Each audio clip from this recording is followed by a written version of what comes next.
Judges chapter 7. Early in the morning Jerubbaal, that is, Gideon, and all the men with him camped beside the spring of Harod.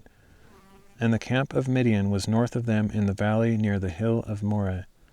Then the Lord said to Gideon, You have too many people for me to deliver Midian into their hands, lest Israel glorify themselves over me, saying, My own hand has saved me.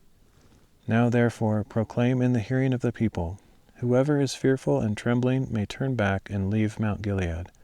So 22,000 of them turned back, but 10,000 remained. Then the Lord said to Gideon, There are still too many people. Take them down to the water, and I will sift them for you there. If I say to you, This one shall go with you, he shall go.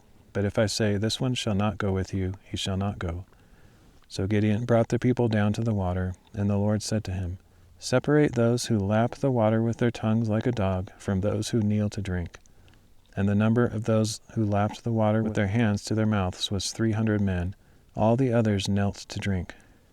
Then the Lord said to Gideon, With the 300 men who lapped the water, I will save you and deliver the Midianites into your hand. But all the others are to go home. So Gideon sent the rest of the Israelites to their tents, but kept the 300 men, who took charge of the provisions and ram's horns of the others. And the camp of Midian lay below him in the valley. That night the Lord said to Gideon, Get up and go down against the camp, for I have delivered it into your hand. But if you are afraid to do so, then go down to the camp with your servant Purah, and listen to what they are saying. Then your hands will be strengthened to attack the camp. So he went down with Purah his servant to the outposts where armed men were guarding the camp. Now the Midianites, Amalekites, and all the other people of the east had settled in the valley like a swarm of locusts, and their camels were as countless as the sand on the seashore. And as Gideon arrived, a man was telling his friend about a dream. Behold, I had a dream, he said, and I saw a loaf of barley bread come tumbling into the Midianite camp. It struck the tent so hard that the tent overturned and collapsed. His friend replied, This is nothing less than the sword of Gideon son of Joash, the Israelite. God has delivered Midian and the whole camp into his hand. When Gideon heard the dream and its interpretation, he bowed in worship. He returned to the camp of Israel and said, Get up, for the Lord has delivered the camp of Midian into your hand. And he divided the 300 men into 3 companies, and gave each man a ram's horn in one hand and a large jar in the other, containing a torch. Watch me and do as I do, Gideon said. When I come to the outskirts of the camp, do exactly as I do.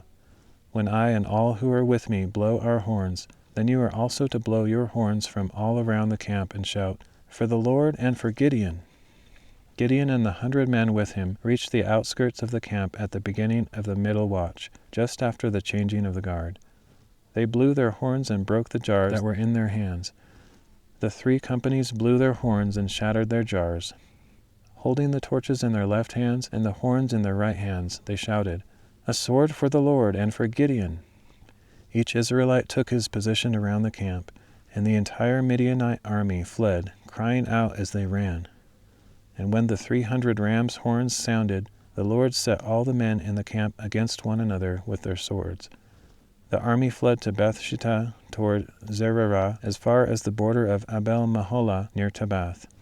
Then the men of Israel were called out from Naphtali, Asher, and all Manasseh, and they pursued the Midianites.